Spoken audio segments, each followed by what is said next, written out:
여러분, 환영합니다. 오늘 다룰 이 해설 자료에서는 우리 모두가 직접 임상 탐정이 되어 볼 건데요. 근골격계 기형이라는 아주 복잡한 미스터리를 어떻게 해독하고 치료할 수 있는지 깊게 파헤쳐 보겠습니다. 환자의 몸이 끊임없이 보내는 단서들을 어떻게 찾아내서 해결해야 할지 진짜 실무에 쓰이는 핵심만 뽑아서 아주 흥미롭게 풀어볼 테니까요. 자, 준비되셨죠? 바로 시작하겠습니다. 오늘 우리가 따라갈 수사 흐름은 이렇습니다. 먼저 기형이 구조적인지 기능적인지 기초를 딱 잡고요. 그 다음 진단 방법, 그리고 상지, 하지, 마지막으로 척추 순서로 아주 체계적으로 신체를 훑어볼 예정입니다. 첫 번째 섹션, 구조적 기형 대 기능적 기형입니다. 우리 수사에서 가장 먼저 해결해야 할 아주 중요한 출발점이죠. 자, 여기서 정말 집중하셔야 할 게 하나 있습니다. 바로 영구적인 구조적 이상과 고칠 수 있는 기능적 문제를 완벽하게 구분하는 건데요. 구조적인 문제는 말 그대로 문틀 자체가 휘어버린 거랑 똑같습니다. 자세 교정만으로는 어떻게 해볼 수가 없죠.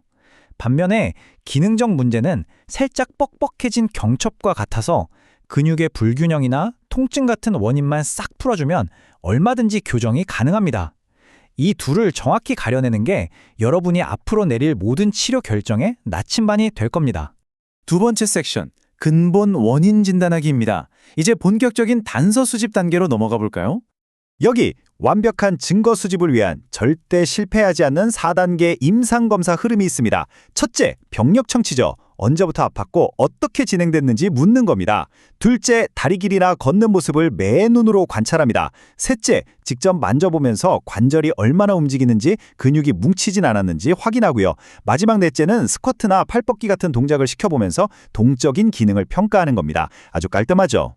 그런데 여기서 진짜 핵심 포인트가 나옵니다. 환자한테 아담스 전방 굴곡 검사처럼 몸을 굽히거나 자세를 바꿔보라고 했을 때 기형이 줄어들거나 사라진다? 빙고! 여러분은 지금 자세 교정으로 해결할 수 있는 기능적 문제를 다루고 계신 겁니다. 반대로 뼈 변형이 굳어있고 관절 움직임에 확실한 제한이 있다면 그건 구조적 문제로 접근하셔야 맞습니다.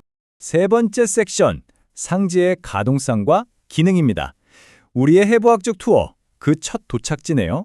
상지를 다룰 때는 복잡하게 생각하실 것 없이 이 3종 세트 하나만 머릿속에 딱 넣어두시면 됩니다. 첫째, 관절 가동 범위와 연부 조직 스트레칭. 둘째, 물건을 쥐고 잡는 기능적 과제 훈련. 그리고 셋째, 스플랜트와 홈 트레이닝의 결합입니다. 손가락이 붙는 합지증이든 다른 상지 기형이든 간에 환자의 일상적인 손기능을 최대한 살려내기 위해 우리가 꺼내들어야 할 가장 확실하고 필수적인 무기입니다. 네 번째 섹션, 하지의 정렬과 보행입니다. 이제 아래쪽으로 내려가서 체중부하의 역학을 한번 살펴볼까요? 선천성 내반족을 만났다면 무조건 이 단어를 기억하세요. 케이브. 네, 동굴할 때 그 케이브 맞습니다. 오목발을 뜻하는 케이브스, 전족부가 안으로 도는 에덕터스, 발뒤꿈치가 꺾이는 베러스, 그리고 발끝이 밑으로 떨어지는 에퀴너스. 이 네 가지 단어 앞글자만 따면 환자 발에 일어난 그 복잡한 3차원적 변형을 절대 잊어버릴 일이 없으실 겁니다. 자, 폰세티 깁스로 급한 불을 껐다면 그때부터가 진짜 실전입니다. 이후의 물리치료는 완전히 타겟팅이 되어야 하는데요. 짧아진 아킬레스건 부위를 엄격하게 스트레칭해주고 발바닥 안쪽 근육들, 즉 쇼풋 근력을 짱짱하게 키워서 발의 안정성을 만들어주는데 모든 집중을 쏟아야 합니다. 평발, 오다리, X다리, 안짱걸음. 진짜 임상에서 흔하게 보는 것들이죠. 근데 여기서 눈여겨보실 게 있습니다. 발이나 무릎 문제인데 교정의 핵심 타겟이 어딘지 아시나요? 바로 엉덩이와 코어입니다. 둔근과 코어가 하체 정렬이라는 도미노를 바로잡는 가장 강력한 엔진이기 때문이죠. 아이들 W자로 앉는 나쁜 습관부터 고치고 코어와 엉덩이 힘을 길러주는 게 발끝 문제까지 해결하는 마스터키입니다. 다섯 번째 섹션, 척추와 레드플래그입니다. 드디어 우리 몸에서 가장 복잡한 3차원 퍼즐에 도착했네요. 이 표를 보시면 체형에 따라 치료 전략이 완전히 극과 극이라는 걸 아실 수 있습니다. 구분등, 즉 과후만증 환자라면 가슴을 활짝 열어주고 흉추를 펴줘야 하죠. 하지만 오리궁뎅이 같은 과전만증 환자는 어떨까요? 완전히 반대입니다. 느슨해진 코어는 단단하게 꽉 잠가주고 타이트해진 장요근은 길게 늘려줘야 하죠. 골반의 기울기 하나로 늘릴 곳과 조일 곳이 이렇게 명확하게 나뉩니다. 척추 측만증도 마찬가지 맥락입니다. 이게 구조적 측만증으로 판명 났다면 목표를 현실적으로 바꾸셔야 합니다. 척추를 일자로 완벽하게 펴겠다는 게 아니라 엑스레이에서 보이는 코 각도가 더 이상 나빠지지 않게 막는 게 우선이고요. 그 다음 슈로스 같은 특수한 3차원 호흡 운동을 통해서 몸통 자체의 기능을 극대화하는 쪽으로 가야 합니다. 보조기 잘 차도록 독려하는 건 기본 중에 기본이겠죠. 자, 이제 슬슬 마무리를 할 시간인데요.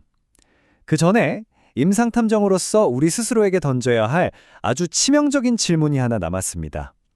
눈앞에 보이는 이 문제가 단순한 기형이 아니라 그 무언가 더 심각한 문제일 때는 과연 언제일까요? 여기 적힌 이 신호들, 이거 절대 타협하시면 안 되는 아주 위험한 레드 플래그들입니다. 이유 없이 기형이 갑자기 확 나빠지거나 밤에 통증이 있고 살이 빠진다? 혹은 힘이 빠지고 대소변 조절이 안 되는 신경학적 문제가 동반된다? 이런 걸 발견하셨다면 묻지도 따지지도 말고 당장 치료를 멈추고 전문의에게 보내셔야 합니다. 언제 치료를 멈춰야 할지 정확히 아는 것, 그게 진짜 마스터 임상가의 증표니까요. 자, 여러분 한번 생각해 보시죠. 한계를 아는 것이 최고의 치료라면 우리의 몸은 매일 우리에게 또 어떤 숨겨진 위험 신호를 보내고 있을까요? 오늘 이 해설자료에서 배운 탐정의 시각으로 앞으로 여러분이 마주할 수많은 임상적 단서들을 다시 한번 유심히 관찰해 보시기 바랍니다.